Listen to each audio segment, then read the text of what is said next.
Hey guys, if my lashes are distracting, I'm sorry about that in advance, but let's get into this video. My first video, and it's about getting into school for free. Who don't like that? Because I do. But my name is Shone, and today I'll be talking about how I got into grad school for free. I currently attend the university. I was about to say College Park. I don't attend there anymore. I currently attend Carnegie Mellon University, where I am studying human-computer interaction. How do I, as a user, interact with technology? But that's what I'm currently studying. And to kind of like give you a little spill about myself, so I attend the University of Maryland College Park, where I majored in public health. Now, did I do that for myself or for my parents? We don't know to this day. But yeah, so during my junior year going into my senior year, I transitioned into user research, and that's part of the user experience. And I realized that I don't want to be a doctor anymore. And I took a gap year and worked for a little bit, and I applied to grad school during that year before Orgo beat my ass. And I applied to University of Maryland, didn't get it. It's okay. I applied to like Georgia Tech. I applied to all these bigger schools. And after my gap year, I was like, I want to go to school. I know I want to go to school.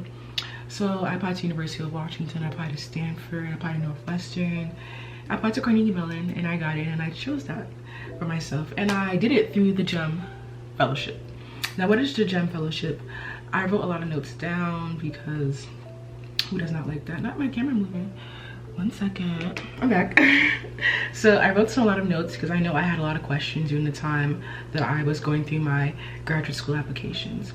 And one of the biggest things for me was, okay, I know this is free school. I know that this is a fellowship that I got introduced to through someone in my network, but like, how does the application process even start? How is it even about? So the main thing with GEM, it is for underrepresented students who are in STEM majors, which is really important. So you can have your master's or you can have your doctorate, but have you on a STEM, you know? Sorry guys for the other graduate programs, but this is really for STEM focused programs. And one thing that is really important is all you need is at least a 2.8 GPA. If you don't have that yet, get it up there. You can ask some classes to get it up there. So all you need is a 2.8 GPA, while the minimum, the average is about a 3.5. They still accept people like me. I had a 3.1 GPA and I got into Carnegie Mellon. So that's very telling. Just having a strong application, strong recommendations is also very important. And with that being said, so the GEM has 3 different types of fellowships.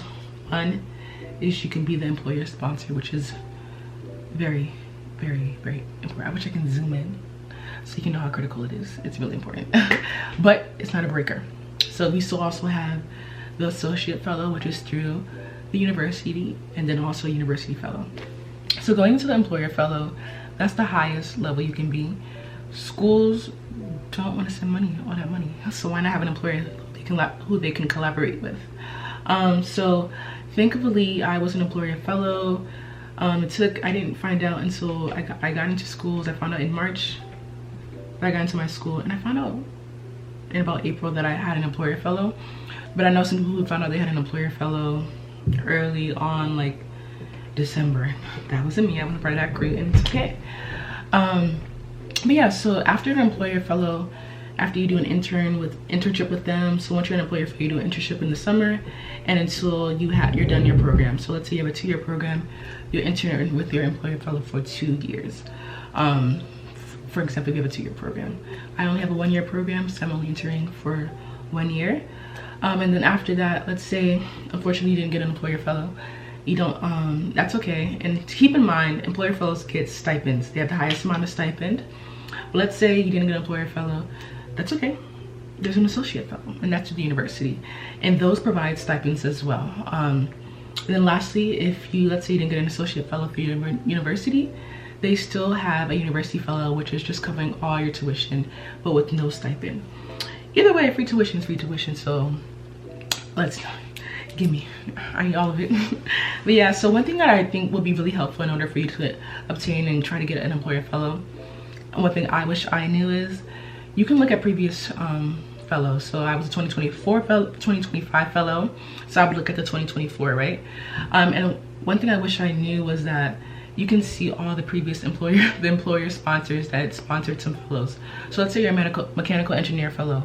I would look to see, okay, which company is hiring a lot of mechanical engineers, which company is hiring a lot of engineers in that field.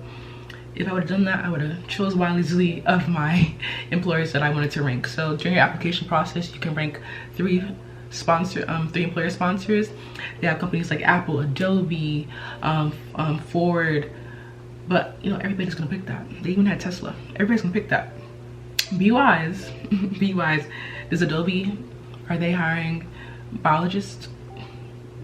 Let's think about it. So those are just things to keep in mind, and I wish I knew that. I'm grateful that even though I didn't follow the steps I'm telling you, I still got an employer sponsor. I know my roommate, she's working at Apple. She's a GEM fellow too. She's smart. Talk to her, link with her, connect with her on LinkedIn. Her name's Evelyn Lane. Quick little shout out to her. But yeah, she previously worked at Apple for like the past 3 years, and she's like, hey, she reached out to the recruiter, like, you know, I applied. I see that you guys are a GEM sponsor. I wanted to know if I can apply and come back. So if you know that you have you've interned with an employer and they're a GEM fellow or GEM sponsor, reach out to that recruiter and let them know so you can, you know, intern with them again. I mean, it's really just good for your resume as well.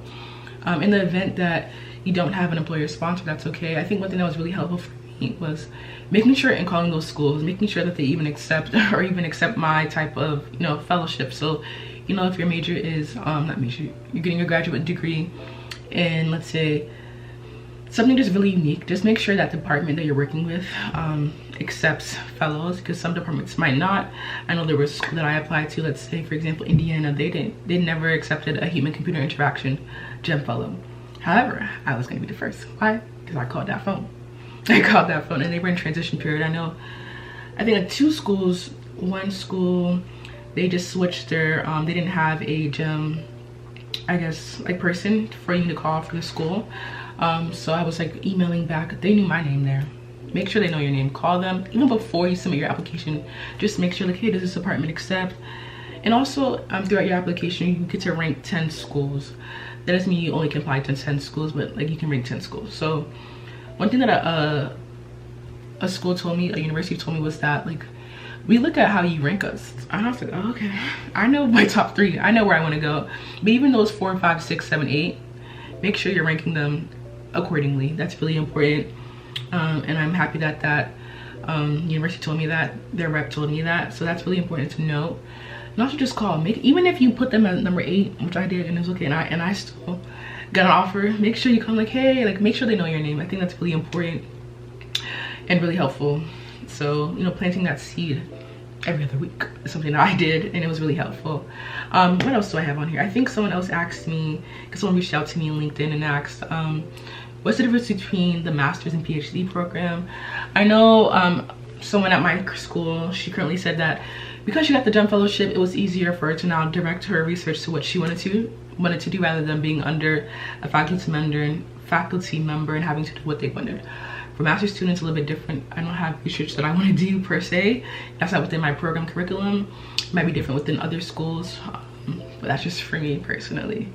And something that's really important too, after you become a finalist, don't just wait to get that phone call.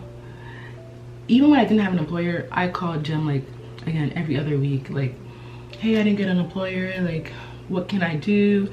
And honestly, I think that really helped me in regards to like getting that interview with my sponsor, because if not, I'm not saying that's what helped, but like making sure that they know your name, making sure that they called you and things like that. And then low-key, I saw that there was something called board fellow. Like, I was on that site and I was like, what is a board fellow? They said it's a really rare, like less than 0.05% of people get it, but essentially like the GEM itself will sponsor you. And like, if you know like this is something that you're really passionate about, this is something that you really want to do, I know if you're watching this video, that is you. Call them, see like if you're towards the end stages, like, hey, I really want to go to school, like I really want, like this is something I'm passionate about. Give your reasons why, advocate for yourself. And one thing you gotta do with GEM, they don't answer those emails. They don't answer. Call them, please call them. So, you know, and that's something I feel like they can work on and they can improve on. And also just connecting with people on LinkedIn. I know someone reached out to me on LinkedIn. I was very responsive. I'm here for I'm here for y'all. I'm here for the GEM fellows.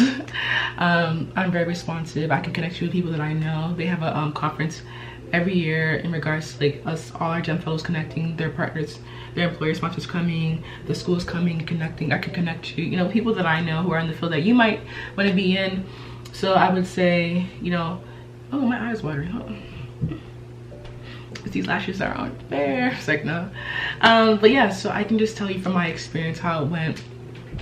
That statement of purpose, making sure that it's well. For me personally, I just use my previous statements that I was using for my school application, my grad school applications, making sure those letter of recommendations are up to the T.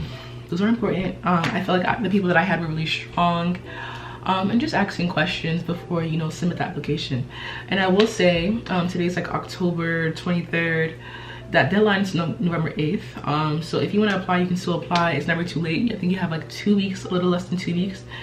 And I told my friend last year about it in like less than a month, and she still got the fellowship, and now she's a GEM fellow as well. So it's never too late to apply. If you guys want to know what schools I got into, let me know. I got introduced with Stanford, Carnegie Mellon, Northwestern, University of Washington. I got in regards to my program, those were the top ones, so I was really excited by that. And yeah, and I had a low GPA compared to others, so I had a 3.1 coming into the school.